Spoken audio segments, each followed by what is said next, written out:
कहूँगा कि साइबर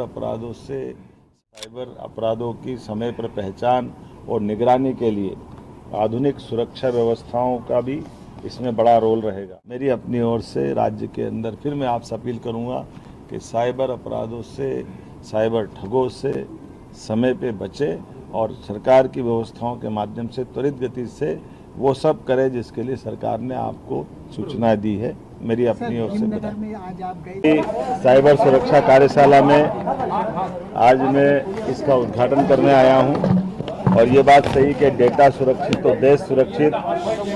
आज सबसे मूल्यवान संपत्ति है तो वो डेटा है।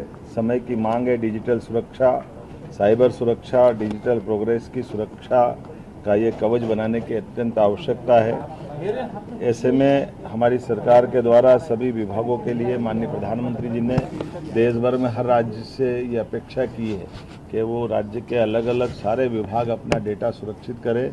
भविष्य में इसमें किसी प्रकार की त्रुटि होने पर भारी पेनल्टी भी लगाएंगे और कुल मिलाकर के राज्य के नागरिकों के लिए या समाज के लिए, सरकार के लिए कोई हमारे देश के दुश्मन इस डेटा का उपयोग न कर पाए या उसका मिसयूज दूसरे प्रकार से न हो, उनके साथ व्यक्तिगत रूप से भी ठगी की कोई घटना न हो, इस सब के लिए सब आवश्यक है। इसलिए आज हमने घोषणा की है, मध्य प्रदेश सरकार मध्य प्रदेश के महू में military college of telecommunication engineering एवं शैक्षणिक संस्थानों के सहयोग से साइबर सिक्योरिटी रिसर्च सेंटर बनाने जा रही है, जिसके माध्यम से साइबर सुरक्षा अनुसंधान, नवाचार और कौशल विकास की दिशा में ये रिसर्च सेंटर एक महती भूमिका अदा करेगा। साथ ही साथ साइबर अपराधों की समय पर पहचान और निगरानी के लिए आधुनिक सुरक्षा व्यवस्थाओं का भी इसमें बड़ा रोल रहेगा। यह व्यवस्था केवल प्रतिक्रियात्मक नहीं बल्कि पूर्व अनुमान और निरंतर सतर्कता की दिशा में एक बड़ा ठोस कदम है।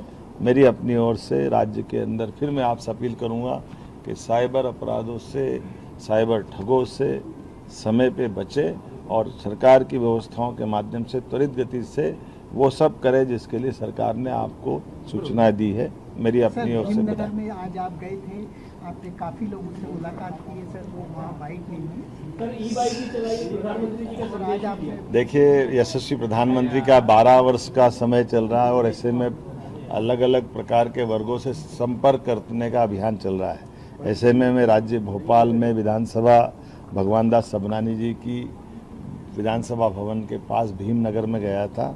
एक बच्ची ने जो अपनी मध्य प्रदेश शिक्षा मंडल के बोर्ड में 12th में टॉप पोजीशन बनाई थी, लेकिन अत्यंत कठिनाई के बावजूद भी बच्चे कितनी अच्छी प्रतिभा होती है और उनके घर के परिवार के लोगों से मिलने के लिए संपर्क का कार्यक्रम बनाया था। ये बात सही कि गली छोटी थी तो ई बाइक भी चलाई।